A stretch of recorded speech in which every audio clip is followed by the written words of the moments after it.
مرحب مرحب يا هلال أهلا أهلا كيف الحال قد غبت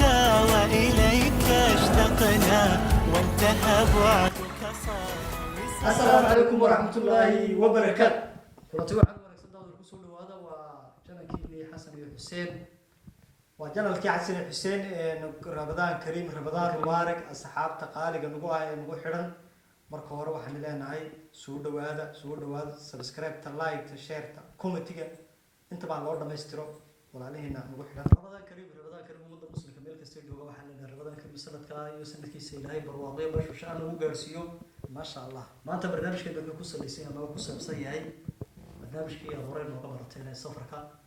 عبد الحكيم وكسور سينمات حسين بان نو فديا ونكور سينما سفر كيسي وكتب جوتو توبيه تري ايام ما تكور سينما حسين ما شاء الله horta aad iyo dad ma saddexatan barnaamij maanta halka ma kaga soo qaadanay waxa weeyaan safarkuna waxyaabo badan baad horta kala qalantaa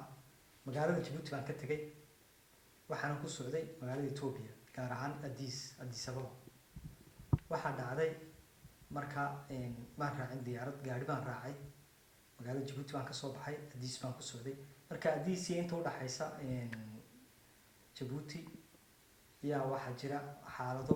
lagala kulmaa jira marka aniguna ma ogeyn marka intaan baxay xaalado cabsi la jirto intaan baxay hadii la sheegi lahaa diyaaradan iska qabsan lahaa iska raaci lahaa marka waxaan iska lahaa iska sii dalbaro oo gaari baan raacay gaari isjiid buu gaari waliba dad ay raaceen gaari isjiida oo 3 qof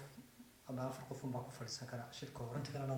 inta kale wuxuu waday alaab waday marka Djibouti baa laga soo raacay ilaa Addis buu tagay gaari ma sha Allah anigoo la socda waxa dhacday dhexdii anagoo socona wali tir dhamana aan ma aragtay aan gaarin oo xagga kale tir dhamana ka kala ku soo wareegnay yaa waxa dhacday waxa la yiri halkan dhexda ayaa dadka lagu laayay lagu dilay marka waxa islaahay Ethiopiankii iyo Soomaalida adu anfartii Soomaalida isla Ethiopiankuna dhexdhexaadii waa laakiin inta u badan dadka waxa dilay ma aragtay anfarta Soomaalida marka Soomaaliya anfar isku laayay waxa dhacday dhexdii anigoo socda ما شاء الله يا habeennimadii halkii uu habeenku ugu galay waxa dhacday in la yiraahdo halkan hadda martid caawa waa lagu dili maxdan baad soo garismina waan gariiray waxaan sidii meesha hadii la isku dilay waa halis habeennimadii marka anigu cabsoonay haddana qorshahay ma hayn habeennimadii meesha aan joogno marka gabadha nala socotay Ethiopia ka garan soo Ethiopia ahayd Djibouti laakiin Ethiopia badan ay joogtay Ethiopia ma garan laakiin afariga garanay yar الفرحة دي تاي ودوائية وانقرنا يا حوجا تيرن سكول وينا حوجا وانقرنا وقو واحد كرايا مركا واحد عادي إن أنا عفرتي مركا صدا وتقني ماشي إن أنا قبل ما تهلكنا دافينا جوجا وأيوة الودلي أبي نمدي هلك بس إحنا ما شاء الله أنا ونحبسوه واحد سيدي في ديل تاي حالة داسي ما يرو سيدي بانو جوجي أبي نمدي هلك بان جوجي صباح نمدي ما كبح مركا صبح صباح نمد استيدي waxa la yiri askarta timaado subax xilligaas fiican xilligaas ay markaa fiican iyo lagu weyn ka dhaco subax ma sha Allah kuma arag horta dadkii wax dilay laakiin askarta ciidanka ma ku arkay in shirwan dhaafna ma sha Allah anigu aad uga cabsoonay marka meel kala hadan oo iyaguna ay joogaan Ethiopia-ku sax oo marka dadka iyaguna dilay Soomaalida isleeyeen inta dhexdaas soo laan intaan waan cabsooday aad baan u baqay marka waxbaan soo sheeka dhaafay horta anfarta markaan anfariga waxa jirtay qoladii meesha askarti joogtay laakiin anfariga qolada kuwa kale way joogeen ma sha Allah anfarta horta in kastay waxay qadariyaan afku qofku ku wado afkooga ay aad u qadariyaan buu jeeynaa ma sha Allah sidoo ku dhaafay meesha kale marka Ethiopian iyagu ku qabanayaan waxay ku leeyahay halka ka timday maxaad doonaysay Ethiopia maxaad ka qabanaysay marka waxyaabo badan bay iyagu Ethiopian ku weydiinayaan ma sha Allah iyo waji jawaabina Djibouti ayo oo Addis ku socdo sidii markay gaareen Djibouti baan markaa ka yiri waxay yiraahdeen marxaba sax waxaan moodayay dadkii Soomaalida kale halka dhulka deganaa iyagana waan islaynaa bay dhahaan maasha allah intaa ku bax sidii baan maad aragtay aan ku tagay diis magaalada diis nabad baan ku tagay maasha allah anoo intaa la kulmay waxaa dhacda laakiin markii dambe aan diis ka soo baxayay inaan soo noqona Djibouti haddana ku noqonayay markaana waxay istaayay oromada iyo Soomaalida damiskasi bismillah labada jeer Allah saaray xaaladdu haa marmar iska adkaataa jirta markaana gaari baan soo raacay oo Kirdhabe ilaa Diis gaari baan kusoo noqonay oo soo raacay marka 11 qof aniga 12 qof baa gaariga ku saarnay 11 kale waxay Oromo bis kale keligay yaa Soomaali ka marka anigu waan isfiiciyay waan cabsoodo waxaan sidii haddii aad hadashid ama Soomaali laga dareemo guddi baan sidii karan koofiyad la xidhay earphone-na waan xidhay telefoonkan iska shitay aan iska dhageysanayay heeso warkaal baan markaa waxa ku jirtay gabadh